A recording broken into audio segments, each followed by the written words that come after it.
안녕하세요. 테스형 부동산 스킬입니다. 오늘은 임대사업자 보증금 5% 이상 올려도 된다라고 법원에서 판결이 나와 기사를 첨부해 보겠습니다. 주택임대차 계약을 체결한 후 임대인이 주택임대사업자 등록을 했다면 이후 계약 갱신은 최초 계약이 돼 전월세 상한 5%를 초과하는 임대료를 받을 수 있다고 잇따라 조정 결정을 내린 것으로 확인됐다. 정부는 이런 경우에도 임대료 5% 이상 오르지 못한다고 유권 해석을 내린 바 있다. 임대사업자들이 강하게 반발해온 이른바 최초 임대료 논란에서 타법부가 연이어 임대사업자들과 손을 들어주는 판단을 내린 것이다. 이에 대해 정부는 기존 유권 해석이 여전히 유효하다는 입장이다. 하지만 연이은 판결로 비슷한 처지에 놓인 임대사업자들이 대거 줄소송에 것으로 보여 적지 않은 파장이 예상되고 있다. 20일 대한주택임대사업자협회에 따르면 서울 남부지방법원은 19일 전세보증금 인상과 관련된 민사소송에서 집주인 임대사업자 A씨의 손을 들어줬다. 법원은 A씨가 요구한 대로 3억 원의 전세보증금을 인상해 재계약하라는 조정결정을 내렸다. 5% 인상을 주장한 세입자의 요구는 받아들여지지 않았다.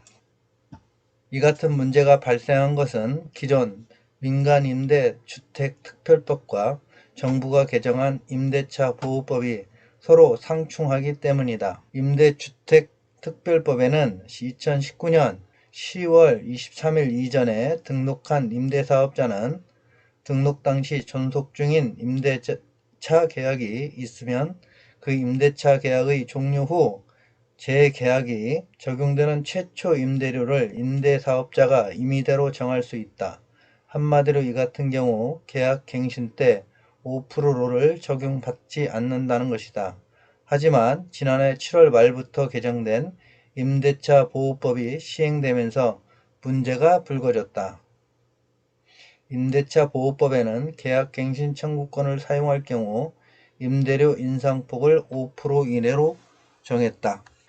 임대사업자의 경우 최초 계약이기도 갱신 계약이기도 한 애매한 상황이 벌어졌기 때문이다. 이에 대해 임대사업자들은 특별법이 우선돼야 한다고 주장했다. 반면 법무부와 국토교통부는 지난해 8월 주택임대차 보호법 해설집을 통해 민특법상 임차인이라고 하더라도 주임법상의 계약 갱신 청구권이 배제되지 않고 있다. 임차인이 계약 갱신 청구권을 행사했다면 주임법에 따라 임대료 인상률 상한 5%가 적용된다고 유권 해석을 내렸다. 전문가들은 정부가 임차인 보호만을 위해 무리한 법 해석을 한 탓에 이 같은 결과가 초래됐다고 지적하고 있다. 한 법무법인 대표 변호사는 형식적 논리로 기존에 인정했던 권리를 소급해 침해하며 위헌으로 해석될 여지도 있는 문제라고 지적했고, 다만 주무부처인 국토부는 기존 법률 해석이 여전히 유효하다는 입장이다. 국토부 관계자는 대법원 확정 판결이 나온 상황이 아니고 법제처에서도 행정부의 유권 해석과 동일하게 판단한 만큼 조금 더 지켜볼 필요가 있다고 설명했다. 향후 논란이 커질 법원 판결이네요. 어떻게 정리될지 계속 지켜보아야 될 것 같습니다.